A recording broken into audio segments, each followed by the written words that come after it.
Hello guys, आज हम जानेंगे ब्रोंकाइटिस के बारे में। ये लोगों में क्यों हो जाता है, क्या कारण होते हैं इसके, क्या सिम्टम्स होते हैं और इससे कैसे बचा जा सकता है और क्या ट्रीटमेंट करना चाहिए। तो यही सब जानने वाले हैं, तो वीडियो को पूरा देखें। सबसे पहले बात करेंगे ब्रोंकाइटिस होता क्या है।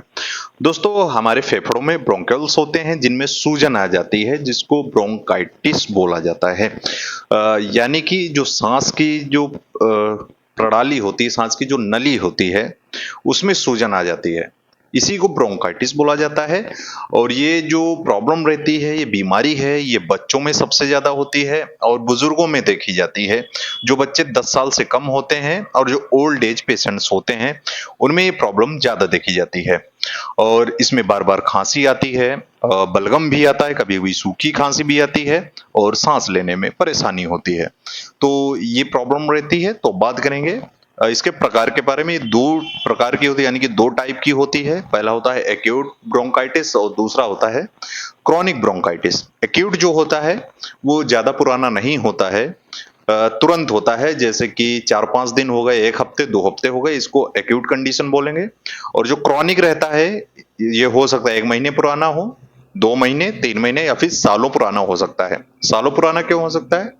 बहुत से लोग स्मोकिंग करते हैं, जिसकी वजह से ब्रोंकाइटिस उनको बना रहता है। और इसके साथ ही अगर टीबी हो चुकी है या फिर ऐसी जगह काम करते हैं जहां पर पोल्यूशन ज्यादा है, तो उन लोगों को क्रॉनिक ब्रोंकाइटिस रहता है। तो सबसे पहले बात करेंगे एक्यूट ब्रोंकाइटिस कैसे हो जाता है। ये हमें ज्यादातर मामलों में वायरल इन्फेक्शन होता है, जैसे कि मौसम बदलता है या फिर कोहरा ज्यादा पड़ता है या फिर इम्यूनिटी वीक हो जाती है। तो इस कंडीशन में ब्रोंकाइटिस हो जाता है। और क्रॉनिक होता है, जैसे कि बैक्टीरियल इन्फेक्शन हो गया, ट्यूबरकुलोसिस हो गया हो, स्मोकिंग की हिस्ट्री रही हो, या फिर फेफड़ों में लंबे समय से इन्फेक्शन हो। तो इस कंडीशन में ये प्रॉब्लम रहती हैं। तो बात करेंगे इसके सिम्टम्स के बारे में, इसके क्या लक्षण होते हैं जिन्हें देखकर आप पहचान सकते हैं कि किसी को ब्रोंकाइटिस है। सबसे पहले तो पेशेंट का जो पहला सिम्टम रहेगा वो रहेगा वीकनेस, और इसके साथ ही पेन होगा, सर में दर्द होगा और छाती में दर्द होगा और पीठ में दर्द होता है। यानी कि जो फेफड़े होते हैं पीछे के साइड में, दर्द पीठ में दिखाई देगा, बैक पेन होगा। और इसके साथ ही पेशेंट बहुत थका हुआ लगेगा। खांसी आएगी, इसमें बहुत ज्यादा खांसी आती है, खांसते खांसते बलगम आने लगता है, गला सूखने लगता है और गले में परेशानी रहती है, गला छिल जैसा जाता है, ऐसा पेशेंट को महसूस होता है। और इसके साथ ही जलन होते हैं और बेचैनी भी होती है, और जो ब्रोंकाइस होते हैं उनमें बलगम भर जाता है, स्फुटम भर जाता है, जिसकी वजह से जकड़न हो जाती है, सांस लेने में परेशानी होती है। शुरू में खांसी सूखी आ सकती है, लेकिन बहुत ज्यादा अगर खांसी आती, ज्यादा दिनों से आ रही है, तो म्यूकस आने लगता है, यानी कि बलगम आने लगता है। कभी कभी बलगम में हल्का खून भी देखा जाता है स्पुटम के साथ में। और इसके साथ ही फीवर रहता है, जैसे कि 100 रह सकता है, 102 103 फ़ारेनहाइट तक फीवर जा सकता है। इसके साथ ही अगर वो ब्लड टेस्ट कराते हैं पेशेंट का, जब भी डॉक्टर के पास जाएंगे, तो न्यूट्रोफिल्स जो होती हैं वो बढ़ी हुई दिखेंगी, टीएलसी भी हो सकता है बढ़ी हो, और इसके साथ ही इस्नोफिल भी बढ़ जाती हैं, जिससे कि पेशेंट को प्रॉब्लम रहती है।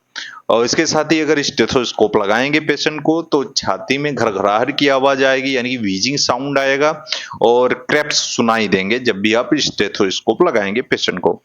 और इसके साथ ही जो पल्स रहती है वो बढ़ी मिलती है पेशेंट्स में, चक्कर आते हैं, कभी कभी उल्टियां भी लगती हैं। बुखार हमेशा बहुत से लोगों को हम परमानेंट बना रहता है या फिर छोड़ छोड़ कर बुखार आता रहता है। तो अब बात करेंगे इसके ट्रीटमेंट के बारे में, इसमें क्या इलाज किया जाता है। अगर वायरल इन्फेक्शन हुआ है तो अपने आप 1 से 2 हफ्ते में ठीक हो जाता है, सिर्फ सिम्टोमेटिक ट्रीटमेंट लिया जाता है। जैसे कि पैरासीटामोल लेते हैं, ब्रोंकोडाइलेटर लेते हैं जो सांस की नली को चौड़ा करते हैं, बलगम को बाहर निकालते हैं, सांस लेने में आसानी होती है, जैसे कि लिवोसल्बुटामॉल, साल्बुटामॉल। तो इनका इस्तेमाल किया जाता है। और इसके साथ ही अगर बैक्टीरियल इन्फेक्शन हो गया या फिर क्रॉनिक ब्रोंकाइटिस हो गया है, तो इस कंडीशन में एंटीबायोटिक्स लेने की जरूरत पड़ती है। इसमें जो सबसे अच्छी एंटीबायोटिक वर्क करेगी वो होती है एमोक्सिसिलिन। 625 mg की सुबह शाम लीजिए। इसमें एमोक्सिसिलिन पोटेशियम क्लोबोनेट होता है, जैसे कि ऑगमेंटिन आती है, इसका इस्तेमाल करिए। और अगर ये एंटीबायोटिक नहीं है, इसके साथ में आप एजिथ्रोमाइसिन ऐड कर सकते हैं 500 mg की, दिन में एक बार 3 दिन तक देते हैं एजिथ्रोमाइसिन को। और ये एंटीबायोटिक्स रहती हैं, ये 1 हफ्ते से ज्यादा चलनी चाहिए, लेकिन एजिथ्रोमाइसिन माइसिन सिर्फ 3 दिन तक ही देते हैं। और इसके साथ ही सिम्टोमेट्रिक ट्रीटमेंट ऐड करेंगे, जैसे कि पैरासिटामोल 500 mg की एक टेबलेट दिन में 3 बार देंगे। सुबह खाली पेट पैंडी देते हैं, मोटेरल-सी देते हैं शाम के शाम, और डेरिफाइलिन सुबह शाम खाने के लिए देते हैं। ब्रोंकोडायलेटर सिरप देते हैं जिसमें लिवोसाल्बुटामॉल, गुआफेंसिन वगैरह होता है, जैसे कि सॉल्वेंट एलएस आती है। ये 7 से 10 ml अडल्ट्स में दिन में 3 बार तक देते हैं।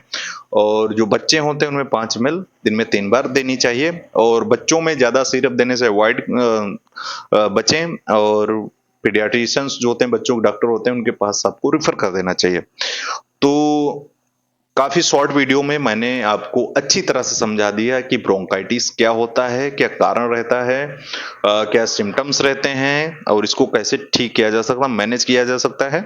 अगर डिटेल में जाएंगे तो काफी वीडियो लंबा हो जाएगा, और ऐसे वीडियो और देखने के लिए आप मेरे चैनल पर जाकर विजिट कर सकते हैं। अगर वीडियो अच्छा लगा इसको लाइक करें, चैनल पर नए सब्सक्राइब जरूर कर लें, बेल आइकन को भी प्रेस कर लें, जिससे इन्फॉर्मेटिव वीडियोस आपको हमेशा मिलते रहेंगे।